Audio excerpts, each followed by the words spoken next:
नमस्कार, आप देख रहे हैं हमारा ये खास कार्यक्रम हेल्थ इज वेल्थ। मैं हूं आपके साथ प्रथा शर्मा। तो हेल्थ इज वेल्थ के इस खास प्रोग्राम के थ्रू हम हर बार आपके हेल्थ से जुड़े अलग अलग इश्यूज को लेकर अलग अलग टॉपिक्स के साथ में हाजिर होते हैं। और इसी कड़ी में आज हम पहुंचे हुए हैं श्री नारायणा हॉस्पिटल, जहां पर मेरे साथ में मौजूद होंगे डॉक्टर मनींद्र भूषण जी, जो कि MS ऑर्थो हैं, और उनसे हम स्पाइन सर्जरी को लेकर बहुत सारी बातचीत करने वाले हैं।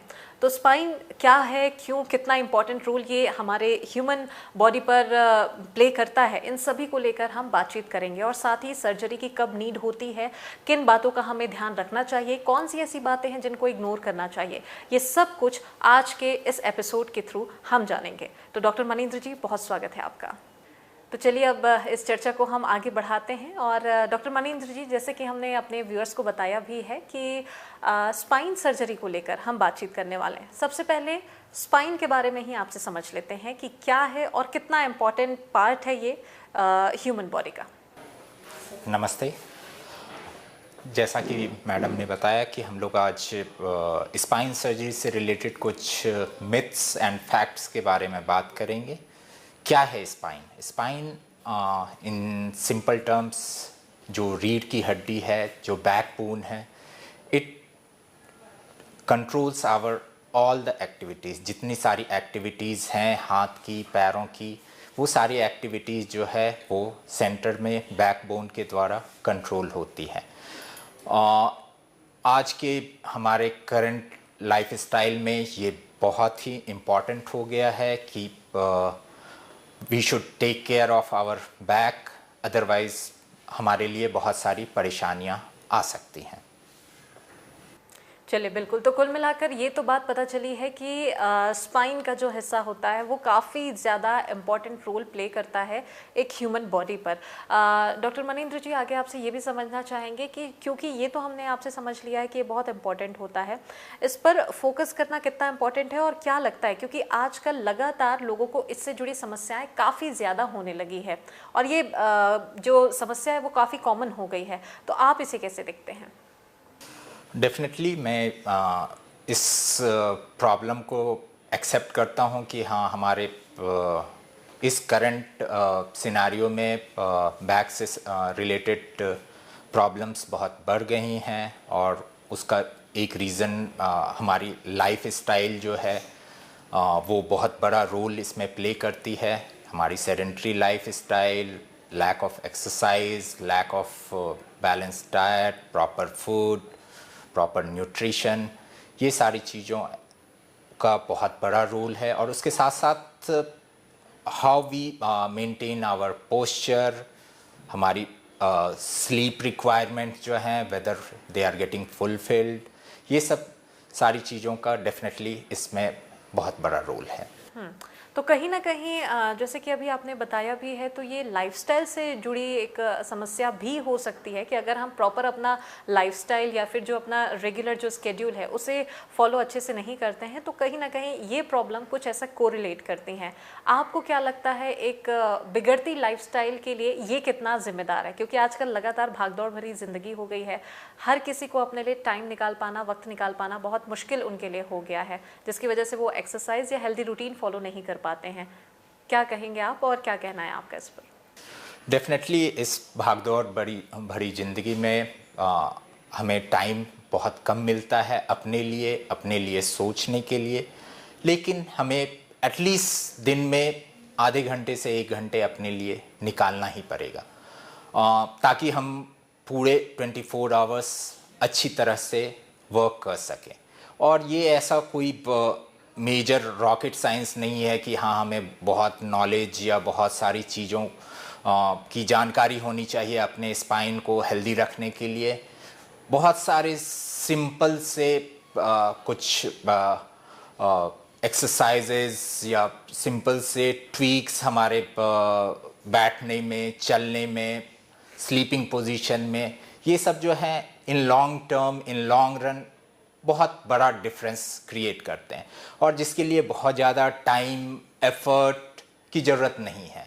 और when we are healthy, when our spine is healthy, definitely हमारा वर्क आउटपुट भी इम्प्रूव करेगा and will feel more happier.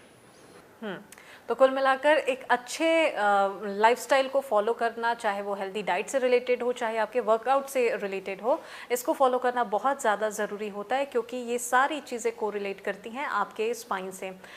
बदलती लाइफस्टाइल को लेकर तो आपने बताया है, लेकिन अभी आपने स्लीपिंग डिसऑर्डर की भी बात कही है, स्लीप साइकिल की आपने बात कही है, तो ये क्या लगता है, क्योंकि ये भी बात उतनी इम्पॉर्टेंट है कि लोग अपने लाइफ में इतने ज़्यादा बिजी हो चुके हैं कि कई बार उनकी नींद पूरी नहीं हो पाती है, और इस चीज़ का, इस समस्या का स्पाइन से कितना रिलेशन है? डेफिनेटली बॉडी को प्रॉपर रेस्ट मिलना बहुत ही ज़रूरी है। If we don't get proper rest will not feel fresh, muscle fatigue आ जाएगी और we can not maintain our work. Muscle fatigue में थोड़ी देर अगर हम बैठेंगे विल गेट टायर्ड, हमारा बैक, हमारा नेक, हमारा ऑक्सीपिटल रीजन, ये सारी चीज़ें हमें दिक्कत देने लगेगी, पेन आ जाएगा और उसके कारण फर्दर हम लोग पूरा दिन अच्छे से अपना फंक्शन नहीं कर पाएंगे। तो डेफिनेटली स्लीप और प्रॉपर साउंड स्लीप बहुत ही ज़रूरी है हमारे प्रॉपर फंक्शनिंग के लिए।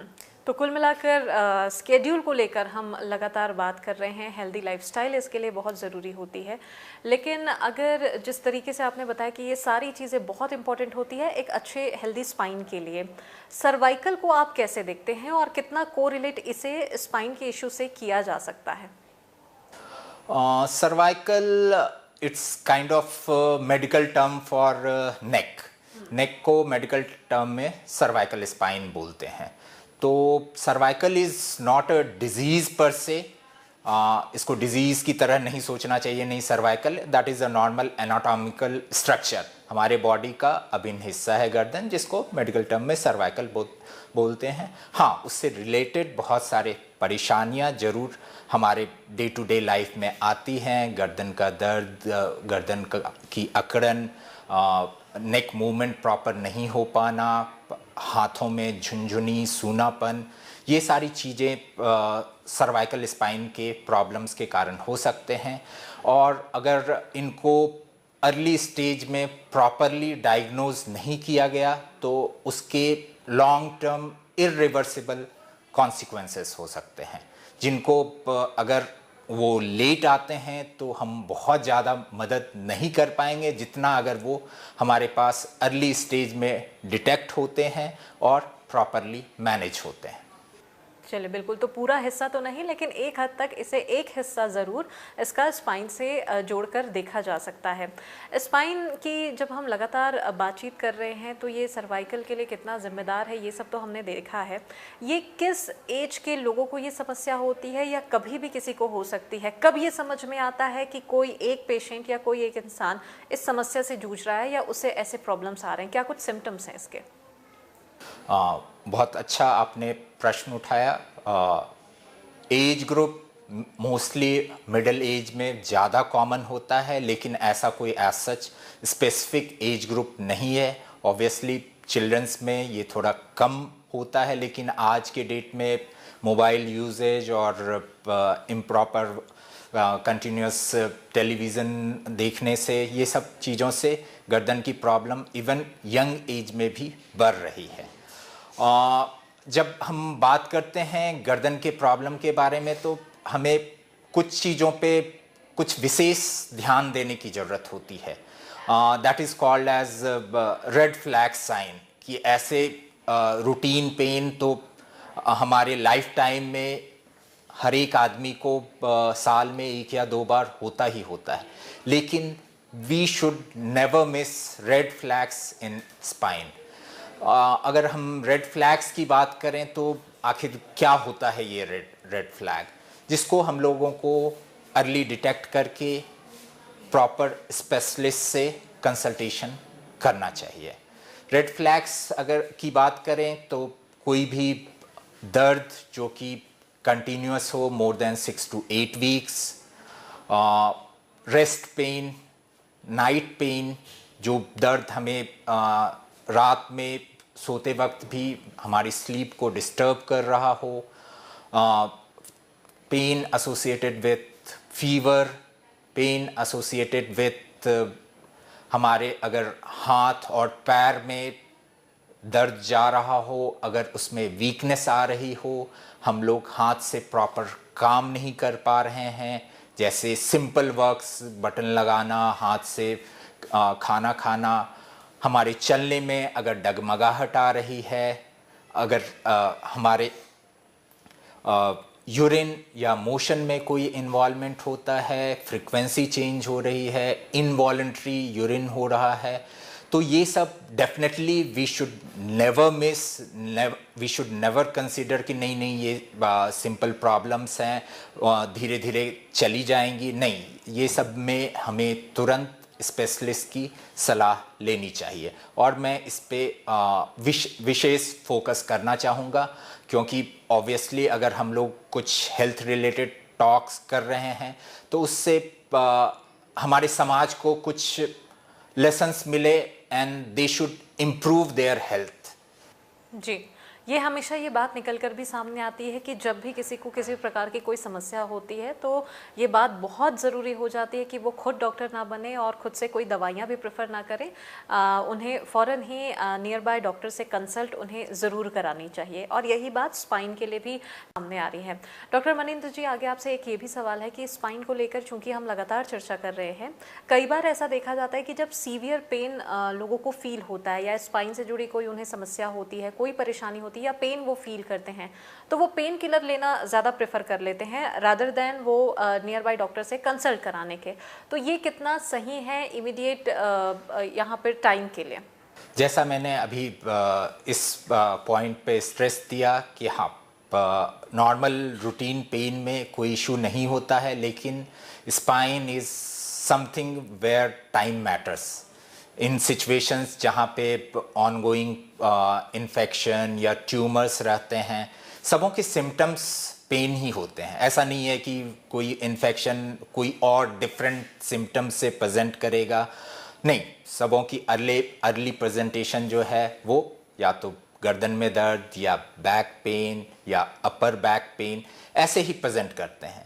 तो ऐसे सिचुएशंस में ये इम्पॉर्टेंट हो जाता है, बहुत ज़रूरी हो जाता है कि we should differentiate it from normal conditions. जो मसल पेन होती है, day to day activity related pain होती है, तो वो डिफ्रेंशिएशन बहुत ज़रूरी हो जाता है, और वो उस डिफ्रेंशिएशन में हमारा रोल आता है।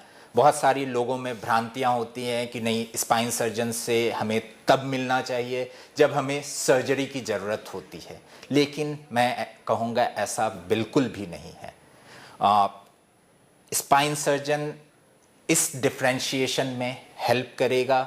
कौन सी चीज़ें जो है मेडिसिन, एक्सरसाइजेज या सिंपल रेस्ट से ठीक हो जाएगी, और किसके लिए अर्ली इंटरवेंशन की ज़रूरत होगी, वो proper clinical examination and investigation के बाद ही क्लियर होती है।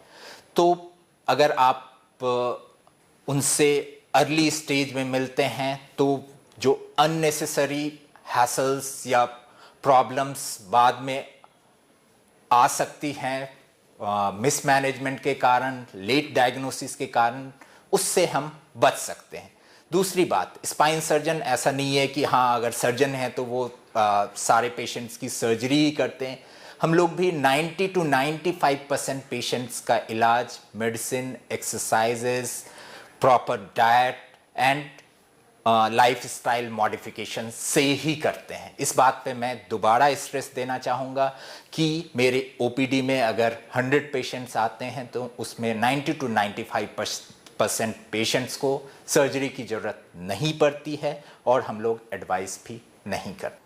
चलिए, बिल्कुल। तो अगला सवाल भी मेरा इसी को लेकर होने वाला था डॉक्टर भूषण जी कि इसको लेकर हमने कॉज के बारे में बात की है, सिम्टम्स को लेकर बात की है, अब ज़रूरी है कि इसके इलाज को लेकर भी बात की जाए। और जैसे कि अभी आपने बताया भी है कि ये ज़रूरी नहीं है कि हर एक केसेस पर सर्जरी की जाए। बहुत सारे लोगों को आप लगातार ये कोशिश करते हैं कि आप उन्हें सर्जरी के अलावा जो भी चीज़ें होती हैं उस वैसे आप कंसल्ट करके उन्हें रिकवर करने की पूरी कोशिश यहाँ पर पेशेंट्स के साथ में होती है।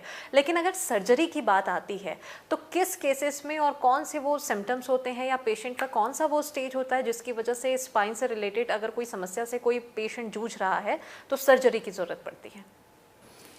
बहुत अच्छा सवाल किया आपने। सर्जरी जो है मेनली अगर देखा जाए तो किसी भी इन्फेक्टिव कंडीशन में जिसमें भी या तो बोन का डिस्ट्रक्शन हो गया है, बोन डिस्ट्रॉय हो गया है, नस में कोई ऑनगोइंग कंप्रेशन है जिसे हमें रिलीफ अर्ली से अर्ली देना होता है, ऐसे केसेस में सर्जरी की ज़रूरत होती है। अगर इंडिकेशंस की बात करें तो कोई भी स्पाइन प्रॉब्लम जिसमें एमआरआई बेसिस पे there is definitive objective pathology, अगर स्पाइन पैथोलॉजी की बात करें तो मेनली 3 से 4 ग्रुप में इनको डिवाइड कर सकते हैं। Degenerative, infective, tumour, inflammatory and discogenic. So अगर इन कैटेगरीज में किसी में भी there is progressive neurological weakness, अगर हमारा हाथ या पैरों में कमजोरी आ रही है और जो कि नस के दबने के कारण आ रही है, वैसे केसेस में सर्जरी बहुत ही नेसेसरी हो जाता है और उसमें टाइम का बहुत बड़ा वैल्यू रहता है। कोई वीकनेस अगर हम लोग कंटिन्यू 1 महीने 2 महीने के बाद अगर हम उसको ऑपरेट करते हैं तो जो रिजल्ट्स हमें अर्ली सर्जरी से मिल सकते हैं वो हम नहीं एक्सपेक्ट कर सकते हैं। दूसरी, इन केसेस ऑफ इन्फेक्शन, यहाँ पे जैसे जैसे टाइम गुजरता जाएगा देयर विल बी अंदर में continuous destruction of the bone, destruction of the nerves, disc, soft tissue. तो अगर लेट स्टेजेस में हम प्रेजेंट करेंगे तो it will become very difficult to manage and give you better results. Yes, we can deal it with any time, लेकिन जो results होते हैं वो टाइम के ऊपर डिपेंडेंट होते हैं। जितने अर्ली आप डायग्नोसिस और प्रॉपर मैनेजमेंट होगी उतना अच्छा रिजल्ट मिल पाएगा। मेरा अगला सवाल इसी से संबंधित रहने वाला था डॉक्टर भूषण जी कि अगर, क्योंकि हम जब सर्जरी की ही बात कर रहे हैं तो ज़रूरी है कि इसकी रिकवरी को लेकर भी बात की जाए और इस पर भी इक्वली फोकस किया जाए। किस स्टेज में और कौन से सिचुएशन में सर्जरी की ज़रूरत होती है ये तो हमने आपसे बहुत अच्छे से समझ लिया है, लेकिन रिकवरी स्टेज की बात की जाए तो क्या लगता है कौन ज़्यादा जल्दी रिकवर करते हैं? अगर कोई एज फैक्टर, क्या कोई स्पेसिफिक एज फैक्टर है ये उसके लिए डिपेंड करता है, या कोई भी पर्सन टू पर्सन ये वेरी करता है कि कौन कितना जल्दी रिकवर करता है? रिकवरी के बारे में अभी भी बहुत सारे लोगों में बहुत सारी भ्रांतियां हैं। लोगों को लगता है स्पाइन सर्जरी होने के बाद 1 महीने 2 महीने बेड रेस्ट की ज़रूरत होती है। ऐसा बिल्कुल भी नहीं है।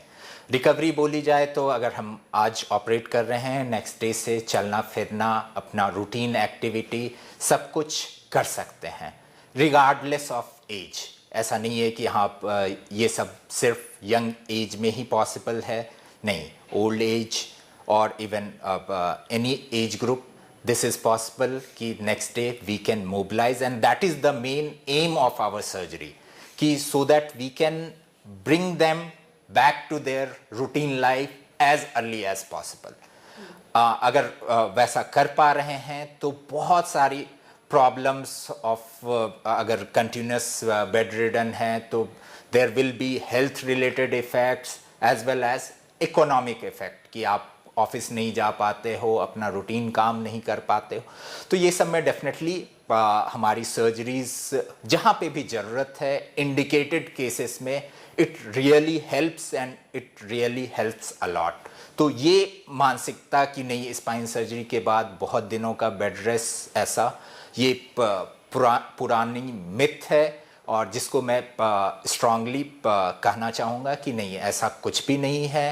With advancement in our technology, our techniques, our training, we can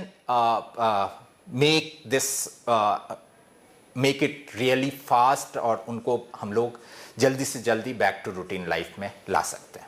जब किसी पेशेंट के लिए ये बात फिक्स हो जाती है, ये तय हो जाता है कि उसे स्पाइन सर्जरी की नीड है और उनके लिए ये ज़रूरी है, तो बिफोर और आफ्टर की अगर बात की जाए तो before surgery and also after surgery क्या कुछ प्रिकॉशंस होते हैं और किन बातों का ध्यान उन्हें रखना चाहिए? बिफोर सर्जरी हम लोग इस बात पे बहुत ज़्यादा फोकस करते हैं कि there is strong clinico radiological correlation. जिस चीज़ के लिए हम लोग ऑपरेट कर रहे हैं उसके प्रोग्नोसिस कि कैसा रिकवरी हम उनको दे पाएंगे, दैट इज़ वेरी इंपॉर्टेंट। क्योंकि मैक्सिमम केसेस में जब अनहैप्पी पेशेंट्स हम देखते हैं तो दैट इज़ बिकॉज कि उनका प्रॉपर डायग्नोसिस नहीं हुआ है, उनको अननेसेसरी रॉन्ग सर्जरीज एडवाइस की गई है, जिसके कारण उन्हें जो इंटेंडेड रिजल्ट्स मिलने चाहिए थे वो नहीं मिल पा रहे हैं। तो फर्स्ट ऑफ ऑल कि हाँ, प्रॉपर डायग्नोसिस होना बहुत ही ज़रूरी है। नेक्स्ट थिंग्स कि once we have established the diagnosis और उसमें हम लोग क्या प्रोसीजर करने जा रहे हैं, that is established, then comes your fitness कि whether you are fit for surgery और नॉट। तो उसमें हम लोग प्रॉपर पेशेंट को इवेल्युएट करते हैं and once we get the fitness then only we proceed further. दूसरी चीज़ कि सर्जरी के बारे में क्या फ़ायदा क्या नुकसान हो सकता है वो in clear terms we explain to the patient. कई बार पेशेंट को लगता है कि नहीं, सर्जरी सभी चीज़ों का 100% सॉल्यूशन है, तो उसमें भी मैं कहना चाहूँगा डेफिनेटली सर्जरी आपको बहुत बेहतर कर सकती है, लेकिन हर एक चीज़ों की एक लिमिटेशन होती है, उस लिमिटेशन को भी समझना ज़रूरी है और उसको एक्सेप्ट करना ज़रूरी है। फर्दर पोस्ट सर्जरी डेफिनेटली हमें कुछ प्रिकॉशंस रखने होंगे for time being till healing gets completed. जब एक बार हीलिंग कंप्लीट हो जाती है they can work as a normal individual. There is no difference between operated patient and non-operated patient. तो ये भी दिमाग से कि नहीं एक बार सर्जरी हो गई तो we can never become normal, ऐसी भ्रांति भी निकाल देनी है। अगर पेशेंट ऑलरेडी किसी और समस्या से जूझ रहा है या उसे कोई और भी बीमारी है तो क्या ऐसे सिचुएशंस पे भी सर्जरी प्रेफरेबल है? अगर वहाँ पे इंडिकेशन है और हमारी सर्जरी से we can make a difference, जो कि अगर पेशेंट कुछ दूर भी नहीं चल पा रहा है, चाहे उसको कोई और दूसरी प्रॉब्लम क्यों ना हो, लेकिन अगर वो इंडिकेटेड है और पेशेंट फिट है तो definitely we should go ahead with it. दूसरी चीज़ कि आज के डेट में जैसा मैंने कहा कि we have technological advancements in techniques as well as new gadgets, तो उससे it has become very safe। आप लोगों ने ज़रूर मिनिमली इन्वेजिव सर्जरीज़ के बारे में सुना होगा, जो कि बहुत ही छोटे चीरे से मिनिमल ब्लड लॉस से विद इन डे और 2 हम लोग पेशेंट को डिस्चार्ज कर सकते हैं। बहुत ही फास्ट रिकवरी होती है, बहुत कम इन्फेक्शन रेट होता है और we can do it in even oldest of the individual।